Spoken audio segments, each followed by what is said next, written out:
ውድ የጠለስ ሚዲያ ቤተሰቦችና ታዳሚዎች ሰላም ጤና ይስጠለን። ይህ በጠለስ ሚዲያ በአሳየ ደረቤ የሚቀርበው የዘወትር ፕሮግራማችን ነው። በዛሬው ዝግጅታችን ልዩ ልዩ ጉዳዮችን፣ ወቅታዊ መረጃዎችን ወደ እናንተ የምናደርስ ይሆናል።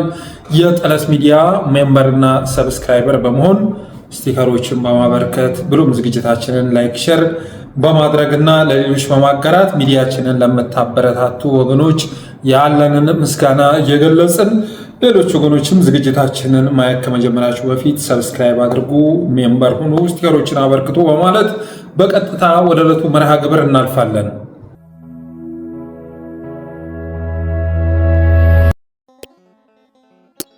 የመጀመሪያ ርዕሳችንን የአፋብኃ ወይም የአማራ ፋኖ ብሔራዊ ኃይል ምላሽ ለአሜሪካ ኤምባሲ ጥሪ የሚል ርዕስ መርጠናል። እንግዲህ በትናንትናው ዕለት በኢትዮጵያ የአሜሪካ አምባሳደር የሆኑት ኤርቪን ማሲንጋ አንድ መግለጫ ጥሪ የቀላቀለ መግለጫ አውጥተው ነበር። በዚያም መግለጫ ላይ የፋኖ ኃይሎች አሉን የሚሏቸውን ቅድመ ሁኔታዎች፣ ጥያቄዎች ወደፊት እንዳይቀርቡና ለሰላም ውይይት ዝግጁ እንዲሆኑ አገዛዙ ደግሞ የራሱን ወገኖች በድሮን ከመጨፍጨፍ እንዲታቀብ የሚገልጽ መግለጫ አውጥተው ነበረ። ከዛ በኋላ እንግዲህ አብይ አህመድ ጫና ፈጥሮ ያ ፖስት ያ መግለጫ እንዲሻሻል ማድረግ ችሏል። የራስህን ወገኖች በድሮን አትጨፍጨፍ የሚለው አረፍተ ነገር እንዲወጣ አድርጓል። በእኔ እምነት ግን ትክክለኛ የአሜሪካ ኤምባሲን የአሜሪካንን አቋም የሚገልጸው የመጀመሪያው መግለጫ ነው ብዬ አስባለሁ። መጀመሪያ በስሜት የወጣው መግለጫ እሱ እውነተኛ የአሜሪካን አቋም የሚያንጸባርቅ ነው እና ያ መግለጫ በወጣበት ሰዓት በጣም ጠንከር ያለ ስለነበር አብይ አህመድ አካኪ ዘራፍ ብሎ አምባሳደሩ ላይ እንደሚጮህበት ግልጽ ነበረ። አምባሳደሩም በዲፕሎማቲክ ቋንቋ እንደገና አሻሽሎ ፖስቱን አውጥቶታል። በበኩሌ ግን የተቀበልኩት የመጀመሪያውን መግለጫ ነው። የአሜሪካን አቋም የሚያንጸባርቀው የመጀመሪያ መግለጫ ነው። ፋኖም የመጀመሪያውን ተቀብሎ የአማራ ፋኖ ብሔራዊ ኃይል ለአሜሪካ ኤምባሲ ጥሪ ምላሽ ሰጥቷል። ኤምባሲው ድሮንን በተመለከተ ላወጣው መግለጫ ምስጋናውን ከገለጸ በኋላ ወደ ሰላም ለመምጣት፣ ወደ ድርድር ለመምጣት፣ ወደ ንግግር ለመምጣት መሟላት አለባቸው ብሎ የሚያስባቸውን ቅድመ ሁኔታዎች ደርድሯል። ይህንን ማድረጉ የአማራ ፋኖ ብሔራዊ ኃይል ተገቢ ነው ብዬ አምናለሁኝ። አገዛዙ ሰላም ወዳድ፣ ሰላም ፈላጊ፣ ፋኖዎች ግን ጸረ ሰላም ኃይሎች፣ ምንም ለንግግር ለድርድር የማይመቹ ኃይሎች እየተባሉ በዓለም አቀፍ ማህበረሰብ በዲፕሎማቲክ ማህበረሰብ ዘንድ መወቀስ የለባቸውም። ስለዚህ አለን የምትለውን ጥያቄ በቅድመ ሁኔታ ደርድረህ ታመጣለህ። ይሄ ዳብል ስታንዳርድ አይደለም። ትናንትና ስንቃወም የነበረው እንዴት ወደ ድርድር ይመጣል በማለት አይደለም። እንዴት ወደ ድርድር ይመጣል በማለት ሳይሆን የትጥቅ ትግሉን እንዳበላሹት ሁሉ ድርድርንም አበላሹት። ዝቅ ብለው ተጫወቱ። ያለምንም ቅድመ ሁኔታ ዝቅ ብለው ተጫወቱ። አብዱ ሁሴን ጋር እየተደዋወሉ ሄሎ ጋሽ አብዱ እንዴት ነህ ሰላም ናችሁ? ከዛ ምን ይለዋል? ምንድነው የሚለው አብዱ ሁሴን የአማራ ክልል ምክትል ርዕሰ መስተዳድር ማለት ነው። መከላከያውን እንላክና ያምጣችሁ። እኔ እኮ አብዛኛው ጽንፈኛ ዘራፊና ሌባ ይመስለኝ ነበር። ለካ እንዳንተም አይነት ጨዋ በዚህ ልክ የሚያስብ ጨዋ ጽንፈኛ መኖሩ የሚገርም ነው እያለ ሲሳለቅበት ሰምተናል። አፋሕድ ዝቅ ብሎ በመጫወቱ የተነሳ ድርድርን ዝቅ አድርጎ እርምጥምጥ አድርጎ አበላሽቶ በመጫወቱ የተነሳ ኋላ በአደን እንኳ የሴራ ፖለቲክስ ሊቅ ሆኖ የድምፅ ቅጂዎችን እያወጣ ሲያበላሽበት ነበር እና እኔ እስክንድር ነጋ ትግል ሜዳ ውስጥ መቆየት አለበት በሚል እምነት ከመጀመሪያም አልነበረኝም። እንዲወጣ ፈልግ ነበር። በኤኒሚንስ ከፋኖ ትግል ውስጥ እንዲወጣ እፈልግ ነበር። አፋሕድ ውስጥ ያሉ ሰዎች ጌታ አስራደ፣ ሌሎቹም እንዲወጡ ፈልጋለሁ። በተለይ በመሪነት ደረጃ ያሉት እና ወደ ድርድር ሲመጡ ደግሞ ወደ ንግግር ሲመጡ ደግሞ ከትጥቅ ትግሉ ሲወጡ አንድም ሁለትም የአማራን ጥያቄ ቢያስመልሱ ደስታውን አልችልም። እስር ቤት ያሉ ወንድሞቼም ቢያስፈቱልኝ፣ እስር ቤት ያሉ እህቶቼም ቢያስፈቱልኝ ደስ ይለኝ ነበር። አፋሕድ ግን እንኳን እስር ቤት የታሰሩ ወገኖች እንዲለቀቁ ሊያደርግ ቀርቶ የራሱ የድምፅ ቅጂ እንዳይለቀቅ ማድረግ እንኳ አልቻለም። የራሱ የድምፅ ቅጂ እንዳይለቀቅ ማድረግ አልቻለም። በመሆኑም እንዳያችሁት እንግዲህ የክፍለ ጦር መሪዎቹን ያለምንም ቅድመ ሁኔታ የፖለቲካዊ ቃል ብቻ በመጠቀም እኛ እኮ ለወልቃይት ነው ለራያ እኮ ነው እንደዚህ እንትን ያልነው እና በወልቃይትና ራያ የሚደራደር ፋኖ ኃይል ጋርማ አሁንም መታገል አንፈልግም ከትግሉ ራሳችንን አውጥተናል ነገም እንታገለዋለን ሲሉ ነው የሰማነው። ምንም አይነት የአማራን ጥያቄ ማስመለስ አልቻሉም። እንግዲህ ራያን እኮ ኦልሬዲ እዛ ጋር ተዋቅሮ የነበረው መዋቅር አፍርሶ ብአዴን አሁን የፌዴራል ኃይሎች የህወሓት ኃይሎች ናቸው ራያን የተቆጣጠሩት ኦህዴዶች ናቸው።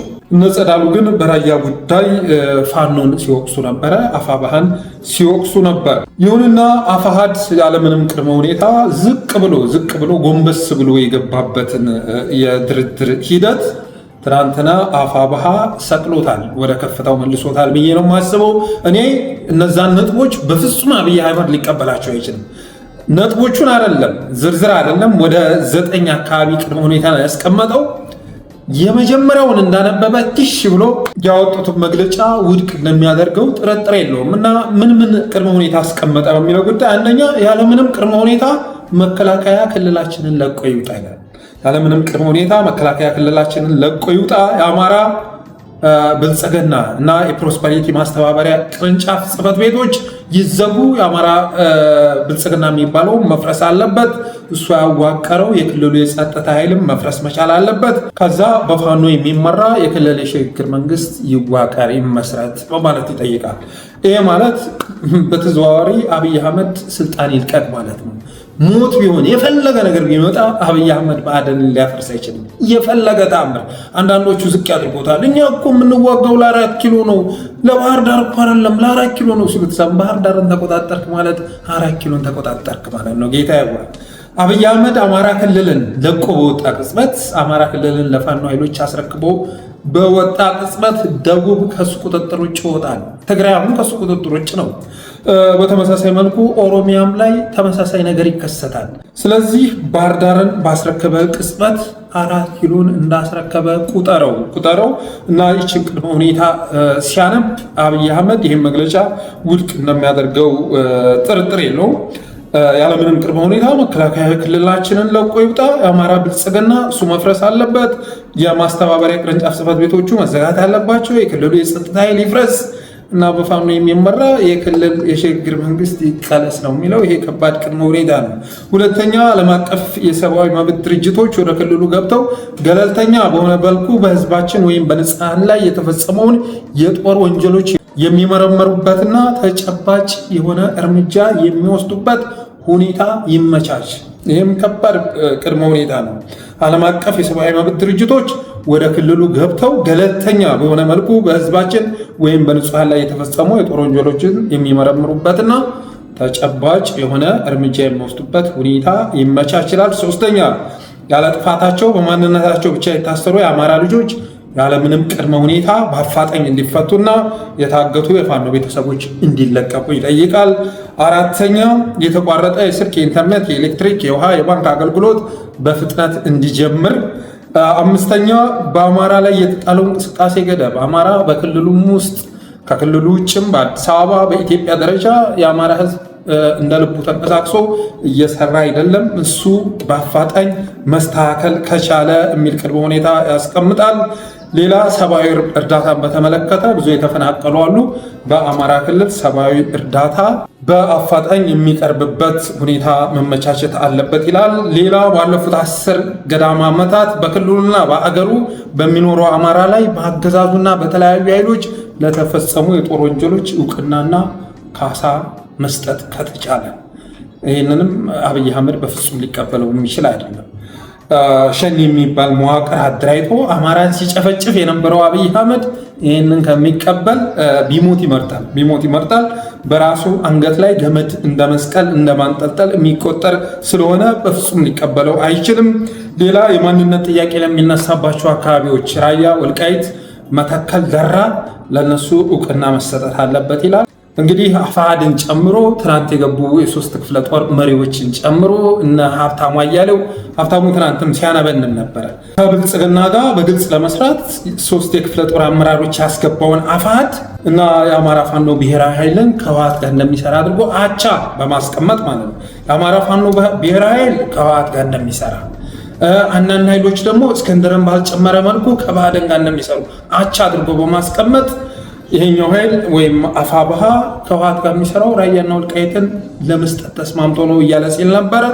ግን የአማራ ፋኖ ብሔራዊ ኃይል ያወጣው መግለጫ ግን በአማራ የማንነት ጥያቄዎች በሚነሳባቸው ግዛቶች ላይ እንደማይደራደር ነው በግልጽ ያሳየው። ከዚህ ባለፈ ግን ኢትዮ 360 ሀብታሙ አያሌው አሁንም አቋም የቀየረ ይመስላችኋል? ግን ፖለቲካ የማበላሸት ሆን ብሎ የተንኮል ፖለቲካ ሲያራምር ታውታላችሁ። እስካሁን ድረስ ህወሓት ጋር የሚሰራ ኃይል በሌለበት ሁኔታ ጭራሽ ህወሓት ሊቀበለው የማይችለውን እንደ ጠላት እንዲመለከት የሚያደርገውን መግለጫ እያወጡ ባለበት ሁኔታ የወልቃይትን፣ የራያን፣ የደራን፣ የመተከልን ጉዳይ ሁሉ በቅድመ ሁኔታ እያስቀመጡ ባለበት ሁኔታ ከህወሓት ጋር እንደሚሰሩ እያደረገ ከባዕድንም ጋር የሚሰራውን እቃወማለሁ ከህወሓትም ጋር የሚሰራውን እቃወማለሁ እያለ ለማምታታት መሞከሩ አስገራሚ ነው። ከዚህ ጋር በተገናኘ ደግሞ እነዛን የሶስት ክፍለ ጦር መሪዎች እነ መስፍን ከፋለኝን ከባዕድን ጋር እንደሚሰሩ አድርጎ እስክንድር ነጋ ግን ድርድሩ ውስጥ እንደሌለበት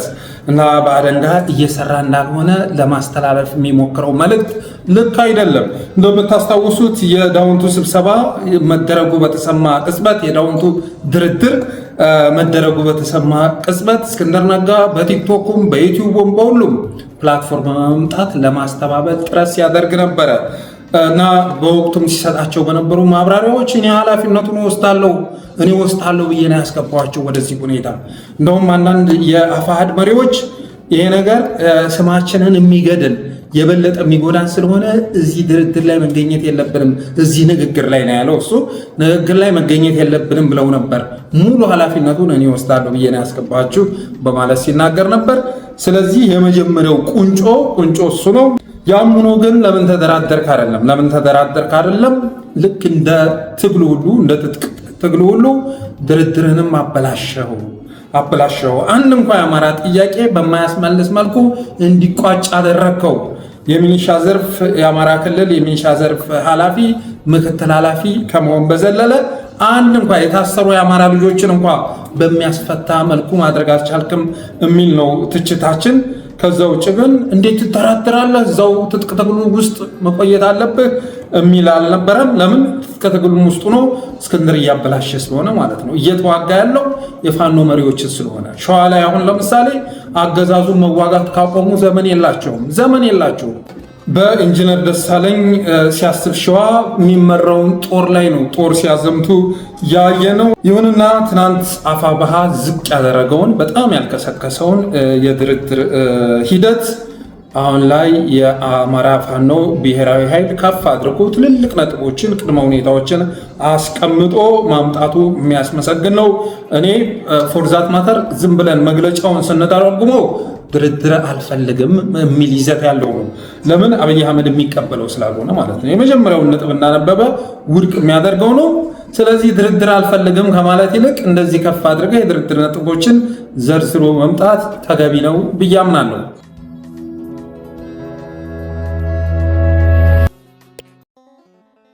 ሁለተኛው ርዕሳችን የአሰብ ጉዳይን ይመለከታል። አብይ አህመድ እንግዲህ ወደ ኤርትራ ጋር ጦርነት ለመግባት ወስኗል የሚል መረጃ ደርሶናል። አብይ ይህንን ነገር የሙሽረቅ ጉዳይ አድርጎታል። ምንም የመጫወቻ ካርድ አጥቷል።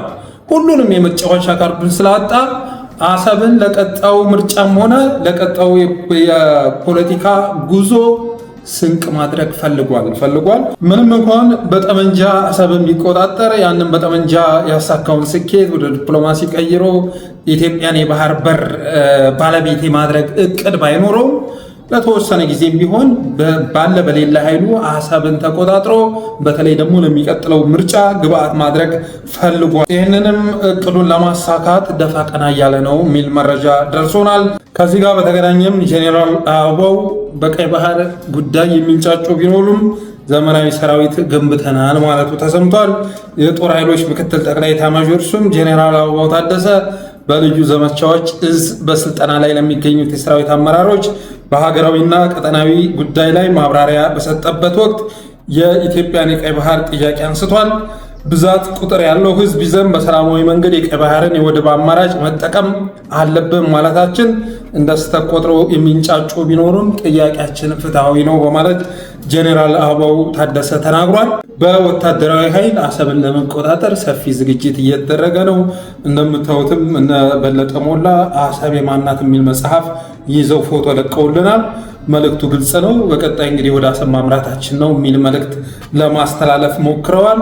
እኔ ግን አሰብ የማናት የሚለውን ጥያቄ ከመጠየቁ በፊት በለጠ ሞላ እንግዲህ የፍልስፍና ጥያቄ መጀመሪያ ጥያቄ እውነት ምንድናት የሚል እንደሆነ ሁሉ እኔ የማን ነኝ ብሎ ቢጠይቅ ማለት ህሊናዬ የማን ነው ነፍሴ የማናት ብሎ ቢጠይቅ እሱን የሚመጥነው ይሄ ይመስለኛል። አሰብ የማናት የሚለው ጥያቄ እሱ ጥያቄ እንዳልሆነም ይገባኛል። አሰብ የማናት የሚለውን መጽሐፍ ይዞ ፎቶ የተነሳው የአብይ አህመድን ቀጣይ ህልም በመረዳት ነው እንጂ በርበራ ቢሆን ኖሮ የአብይ አህመድ እቅድ በርበራ ኢትዮጵያ ነው የሚል ፖስት ይዞ እንደሚመጣ በለጠ ሞላ አልጠራጠርም። ወልቃይትና ራያ የትግራይ ነው የሚል አቋም አብይ አህመድ ማራመድ በጀመረ ቅጽበት ጋሻው መርሻ በለው፣ ጧሂር መሐመድ በለው፣ የሱፍ ኢብራሂም በለው፣ በለጠ ሞላ በለው አዎ የትግራይ ነው የሚል ሽብሻቦ ወረብ ይዘው እንደሚመጡ ምንም ጥርጥር የለውም።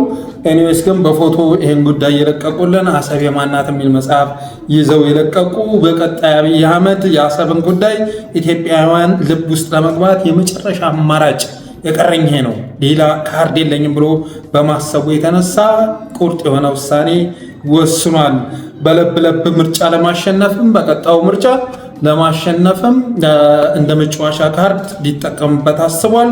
ለአጭር ጊዜ እንኳ አሰብን ቢቆጣጠር በቃ የሰውዬ እንግዲህ እንትን እያለ ቢሆንም ኢትዮጵያ ባህር በር ካጣች ወደ 30 ዓመት አካባቢ ይሆናል ነበረ። አብይ አህመድ ግን ይሄው የባህር በር ባለቤት አደረጋት። ስለዚህ እድል እንስጠው ተብሎ እንዲታሰብ ማድረግ ፈልጓል ይላል የደረሰ መረጃ።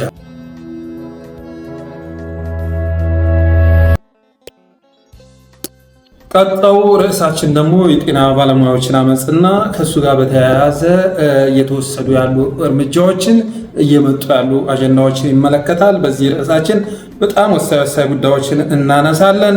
እንግዲህ አብይ አህመድ ይህን ጥያቄ ለማድበስበስ በጣም ብዙ ነገር እያደረገ ነው። አሁን ላይ ሲገመገም በተወሰነ መልኩ ማደብዘዝ እየቻለ ነው። ጥያቄውን ማደብዘዝ እየቻለ ነው።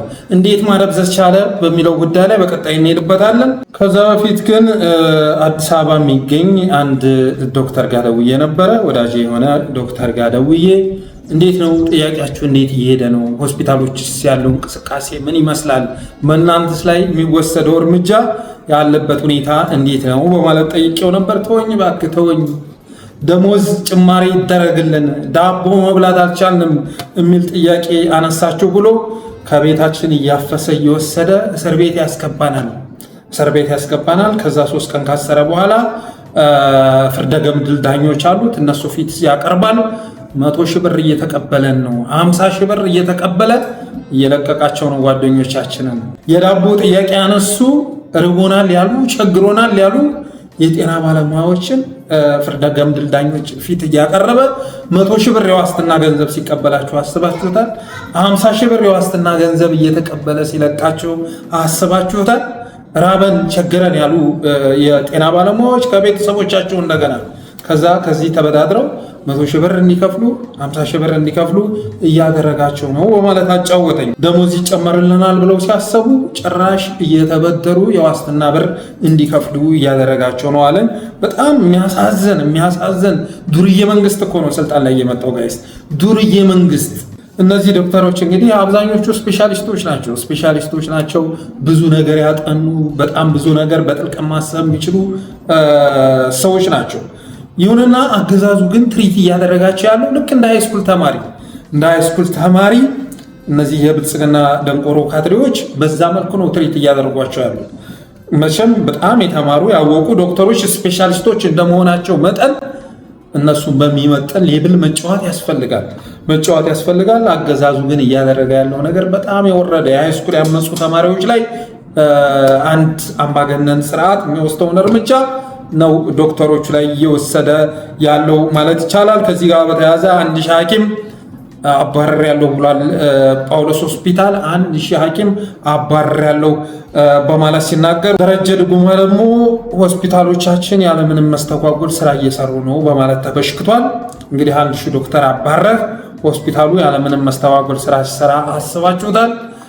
ዛሬ በወጣ መረጃ ደግሞ እንግዲህ በስም ዝርዝር የተለየ 101 ዶክተር መታሰሩ በስም ዝርዝር ጭምር ወጥቷል። የሐኪሞች ገጽ ላይ ወጥቷል እና በጣም ነው የሚያሳዝነው። በጣም ያሳዝናል። እስር ቤት መገኘት ያለባቸው ሲሆን በወንጀለኝነት በታሳሪነት መገኘት ያለባቸው፣ ካልሆነ ደግሞ በጠባቂነት እስር ቤት መገኘት የነበረባቸው፣ ወህኒ ቤት መገኘት የነበረባቸው የጥበቃ ኃይሎች አሁን ላይ ሆስፒታሎችን ተቆጣጥረዋል። ሆስፒታል መገኘት ያለባቸው ዶክተሮች ደግሞ መገኛቸው የት ሆኗል? እስር ቤት ሆኗል። ሜክሲኮ 3ኛ ፖሊስ ጣቢያ፣ ቃሊቲ፣ ቂሊንጦ ሆኗል መገኘታቸው እና ይህን ነገር ማየት በጣም ያሳዝናል። የምር በጣም ነው የሚያሳዝነው። ኤኒዌይስ አገዛዙ በሁሉም ነገር ህዝብን ተስፋ እያስቆረጠ ነው። ዱርዬ መጨረሻ የወረደ ተራ ቦዘኔ መሆኑን የሚያሳዩ እርምጃዎችን እየወሰደ ነው። ይህ ጉዳይ ደግሞ ተጠናክሮ በቀጠለ ቁጥር ሌሎቹ ይቀሰቅሳል እንጂ ይሄኛውን ትግል ያዳክማል ብዬ አላስብም። ጤና ባለሙያዎች ላይ እየተወሰዱ ያሉ እርምጃዎችም ጊዜያዊ ናቸው። ጊዜያዊ ለጊዜው ለማስፈራራት ነው። ነገ ሰጥለጥ ብሎ ጥያቄያቸውን የሚመልስ መፍትሄ ይዞ መምጣቱ አይቀርም። ግን የመጀመሪያ አማራጭ አድርጎ የወሰደው ይሄንን ነው። የጤና ባለሙያን ጥያቄ ከጠየቁ ነገ የግብርናው ይመጣል፣ የትምህርቱ ይመጣል፣ የጸጥታ ኃይሎች ጥያቄ ይመጣል። ስለዚህ አንድ ጥያቄ ከመለስኩኝ በቀጣይ የሚመጣውን ጥያቄ ስለማልችል ባልነካካው ይሻላል ብሎ የወሰደው እርምጃ ነው ብዬ አምናለሁ። ሌላ ስዩም ተሾመን ሮል ሞዴላቸው ያደረጉ አክቲቪስት መሰል ተንታኞች ተበራክተዋል። በጣም አሳፋሪ ስዩም ተሾመን የመሆን ህልም ያላቸው አክቲቪስት መሰል ተንታኞች ተበራክተዋል። ለምሳሌ ያህል ይህን ሰውዬ ብንመለከት ይህ ሰውዬ ትናንት ሸገር ስትፈርስ ህዝቡ ጥያቄ ሲያቀርብ በጣም አሳፋሪ የሆነ ትንታኔ ይዞ የመጣ ሰው ነው። ዶክተር ደሳለኝ ጫኔ አብይ አህመድን ጥያቄ ጠየቀ ብሎ አንድ እግሩን ፓርላማ አንድ እግሩን ጦር ሜዳ ላይ አድርጎ እየተጫወተ ስለሆነ እዚህ ሰው ላይ አፋጣኝ እርምጃ መወሰድ አለበት፣ መታሰር አለበት እያለ ሲቀሰቅስ ነበረ። በተመሳሳይ መልኩ የጤና ባለሙያዎች ይህን ጥያቄ ስላነሱ የሙያ ፈቃዳቸው ተነጥቆ በየትኛውም ቦታ እንዳይሰሩ መደረግ አለበት። በአፍሪካም በኢትዮጵያም በየትኛውም ቦታ እንዳይሰሩ የሙያ ፈቃዳቸውን መነጠቅ አለበት በማለት ሲናገር ነበር። እስቲ ሰምተነው እንመለስ።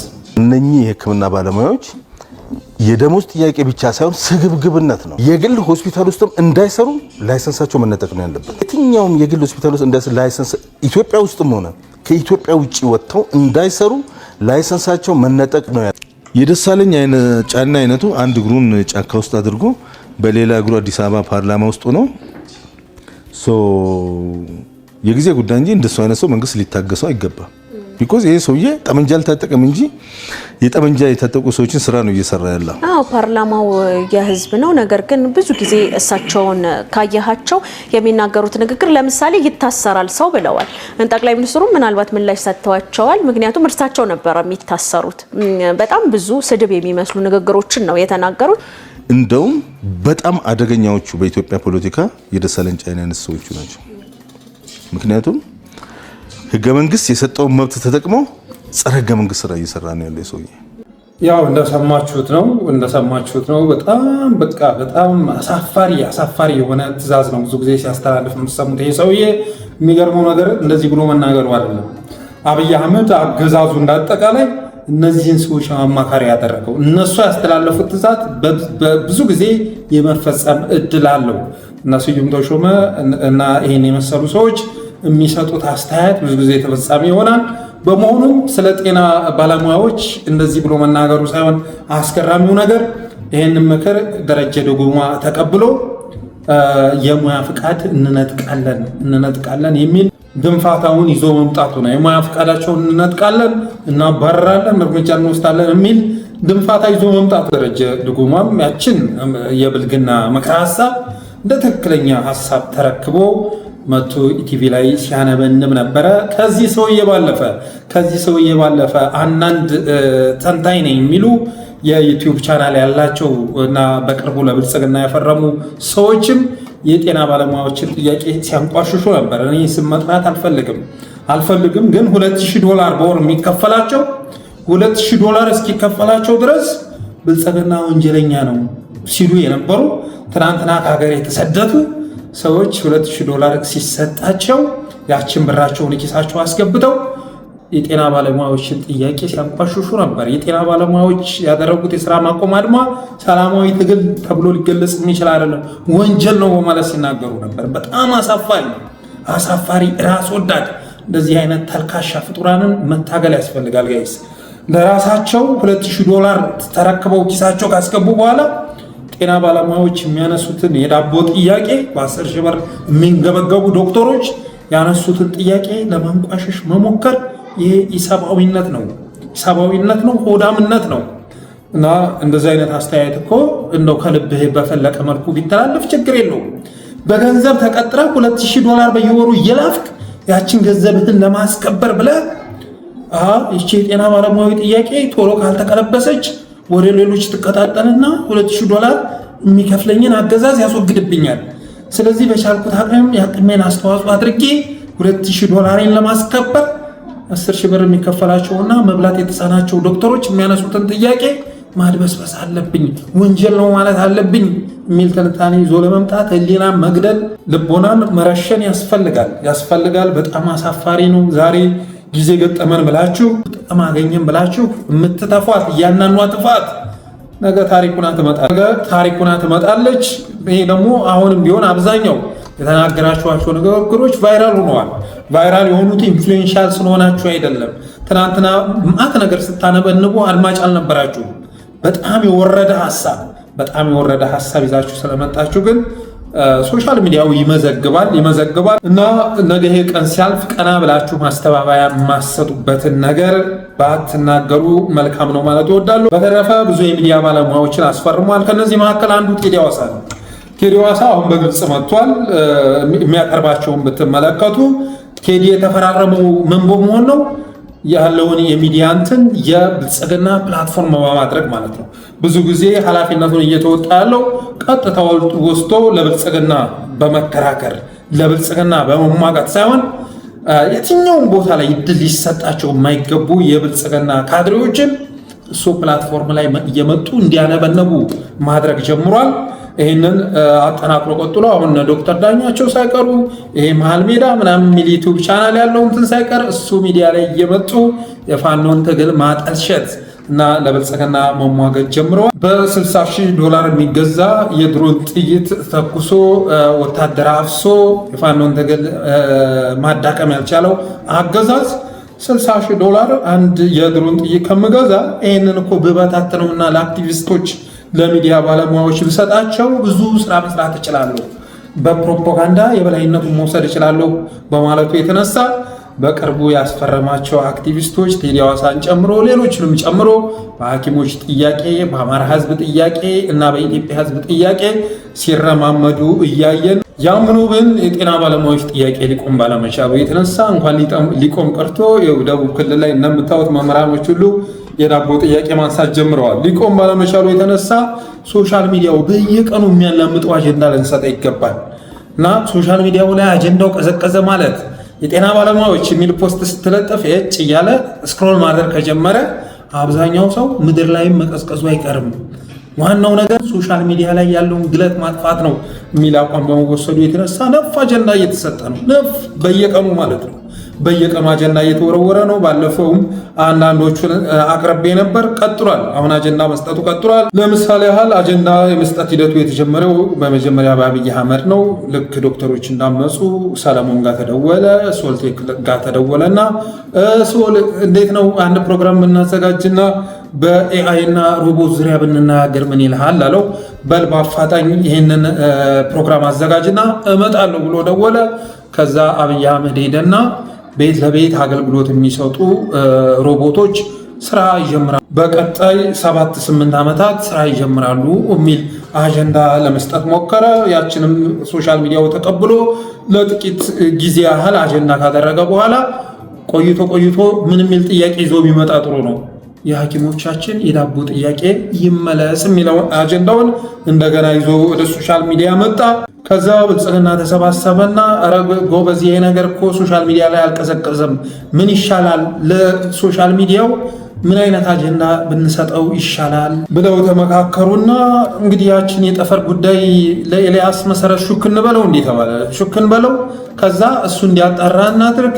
አብይ አህመድ ወደ ጠፈር ጉዞ ሊያደርግ ነው፣ ጠፈር ላይ ብሎም የሰላም መልእክት ሊያስተላልፍ ነው የሚለው መረጃ ይሰጠውና በራሱ መንገድ አጣርቶ ይዘግበው ተባለ።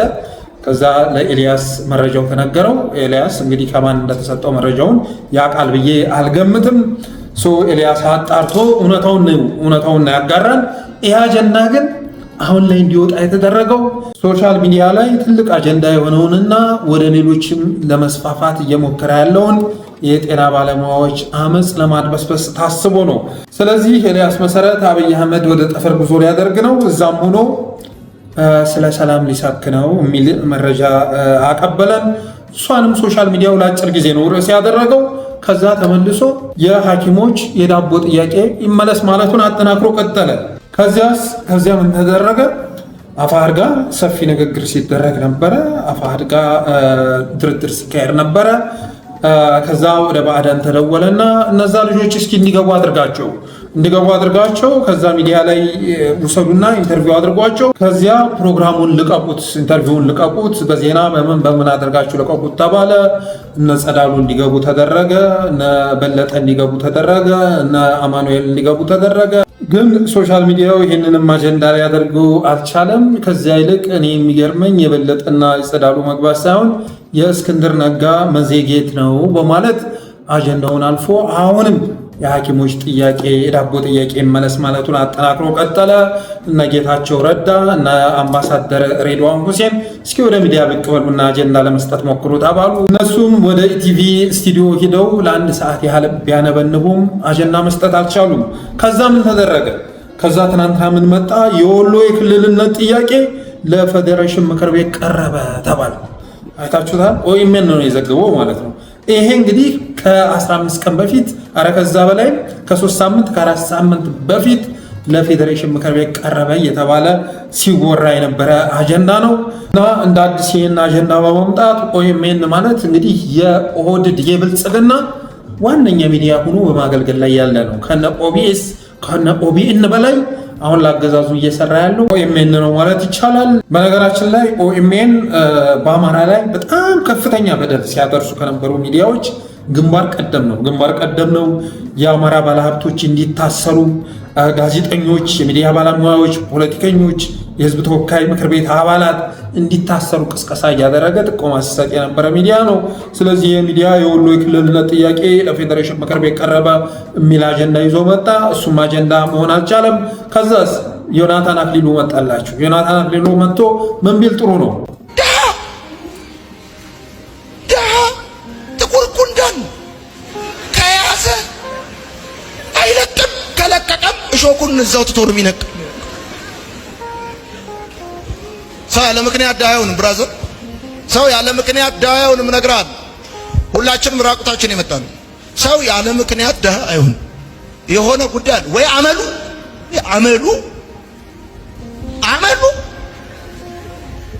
ወይ አመሉ ነው ድሃ ያደረገው። ከዛ ሲቀጥል ስንፍን። ይሄ እንግዲህ ዮናታን የተናገረው አንደኛ የፕሮስፔሪቲ ጎስፔል አስተሳሰብ ነው፣ የአብይ አህመድ አስተሳሰብ ነው፣ የፕሮስፔሪቲ ፓርቲ አስተሳሰብ ነው። እና ዮናታን ጋር ተደወለና መንግስታችሁ እኮ በአመፅ እየተናጠ ነው፣ ምንድነው አንዳንድ ቪዲዮ ለቀቅ አድርጎና ልክ ማህበሩ ሲከፈላየው ለሁለት ሲከፈላየው ብለው አጀንዳ እነሰጡ ሁሉ ድሃ ማለት ጥቁር ጉንዳም ነው እያለ የሚሳደብበትን ቪዲዮ እንዲለቅ አደረጉ ማለት ነው። ይሄ ቪዲዮ የተለቀቀው በዚህ ሰዓት ላይ የተለቀቀው የዮናታን አጀንዳ ለመስጠት ነው። በኤኒ ሚንስ በየቀኑ አጀንዳ በመስጠት በየቀኑ ቪዲዮ በመልቀቅ የሆኑ አነጋጋሪ ነገሮችን በመስጠት የወሎ ክልል ድሃ ጥቁር ጉንዳን ነው ጌታቸው ረዳና አምባሳደር ሬድዋን ሂደው ኢቲቪ ውስጥ እንዲያነበንቡ በማድረግ እና የተለያዩ አነጋጋሪ ዜናዎች፣ መረጃዎች እንዲወጡ በማድረግ የሐኪሞች ጥያቄ ሶሻል ሚዲያ ላይ እንዲደበዝዝ ማድረግ ዋና ዓላማው ይሄ ነው። ትናንትና ታዬ ደንደዓ ይህን ተረድቶ ጽፏል። ሃይማኖትን በተመለከተ ማለት ነው። የእነ አቡነ ሳዊሮስ ምርጫም በዚህ ጊዜ እንዲደረግ የተደረገው ዋነኛ ዓላማው ይህንን ብልጽግናን ስልጣን ሊነጥቅ የሚችል ህዝባዊ እምቢተኝነት በጤና ባለሙያ የተለኮሰውን አመፅ እሱ ማድበስበስ ስለተፈለገ ነው። እነ ዳንኤል ክብረት በትናንትናው ዕለት በአፋጣኝ ቤተ ክህነቱ ወደ ስብሰባ እንዲገባ በማድረግ እነ ሳዊሮስ እንዲመረጡ ያደረጉት በዚህ ወቅት ላይ እንዲደረግ የተፈለገው ዋነኛ ዓላማ የጤና ባለሙያዎች አመፅ ወደ ሌሎች ሳይስፋፋ በፊት ተድበስብሶ መቅረት መቻል አለበት የሚል ውሳኔ በመወሰኑ ነው። ቀላል አድርጋችሁ አስባችሁታል አብዛኞቻችሁ ማለት ከጠመንጃ በላይ ከትጥቅ ትግል በላይ ብልጽግና አሁን ላይ እያራደው ያለው እያንቀጠቀጠው ያለው ጉዳይ የጤና ባለሙያዎች አመፅ ነው። በመምህራንም በኩል አንዳንድ እንቅስቃሴዎች እየተሰሩ ነው። የጸጥታ ኃይሎች እየተቀላቀሉት ነው እና ይሄ ነገር መስፋፋት ከጀመረ ብልጽግናን በሳምንት ውስጥ ተረት ሊያደርገው ይችላል። ይሄ ጉዳይ ከመከሰቱ በፊት ግን እነ ዳንኤል ክብረት ወደ ቤተ ክህነት እንዲሄዱ በማድረግ እነ ዮናታን አክሊሉ የሆነ መድረክ ላይ እንዲቀባጥሩ በማድረግ ባህደኖች እነ ቆራጡን እንዲያስገቡ እነ ጸዳለን እንዲያስገቡ በማድረግ እነ ሬድዋን ሁሴን እነ ጌታቸው ረዳ ኢቲቪ ሂደው እንዲያነበንቡ በማድረግ ጠቅላይ ሚኒስተሩ ሶልቴክ ላይ ቀርቦ ያልሆነ ነገር ቀባጥሮ እንዲወጣ በማድረግ እነ መሰረት ሚዲያ በእነሱ በኩል የጠቅላይ ሚኒስተሩ የጠፈር ጉዞ እንዲወጣ በማድረግ ይህንን በሶሻል ሚዲያ እየተቀጣጠለ ያለውን የጤና ባለሙያዎች ጥያቄ በአጭሩ ማስቀረት ያስፈልጋል ተብሎ በመወሰኑ ነው። ይህም እየተሳካላቸው ነው ብዬ አስባለሁ። አሁን ላይ እየተቀዛቀዘ መጥቷል፣ እየተፋዘዘ መጥቷል። እኔ ህዝቡም ራሱ አንዳንድ ጊዜ ጥያቄ አነሳለሁ። የጤና ባለሙያዎች ጥያቄ እኮ የኢትዮጵያ ህዝብ ጥያቄ ነው። ሐኪሞቻችሁ እኮ ናቸው። ስትታመሙ ከእግዚአብሔር በታች የሚፈውሷችሁ እኮ እነሱ ናቸው። ስለዚህ የዳቦ ጥያቄ ስላነሱ ብቻ በዚህ ልክ ሲታሰሩ ሲባረሩ ቁጭ ብሎ የሚመለከት ህዝብ በጣም ያሳዝናል። ትክክል አይደለም። በተለይ ደግሞ ሶሻል ሚዲያው ይሄንን ኢሹ ቀስ በቀስ እየረሳ እየጣለ የሚሰጠውን አጀንዳ ብቻ እያንጠለጠለ መሮጡ ተገቢ አይደለም ማለት እወዳለሁ። በተረፈ አብራችሁ ስለቆያችሁ አመሰግናለሁ። የጠለስ ሚዲያ ሜምበርና ሰብስክራይበር በመሆን ስቲከሮችን በማበረከት ብሎም ዝግጅታችንን ላይክ፣ ሸር እያደረጋችሁ ለሌሎች በማጋራት ሚዲያችንን አበረታቱ በማለት የዛሬ ዝግጅቴን እቋጫለሁ። አመሰግናለሁ።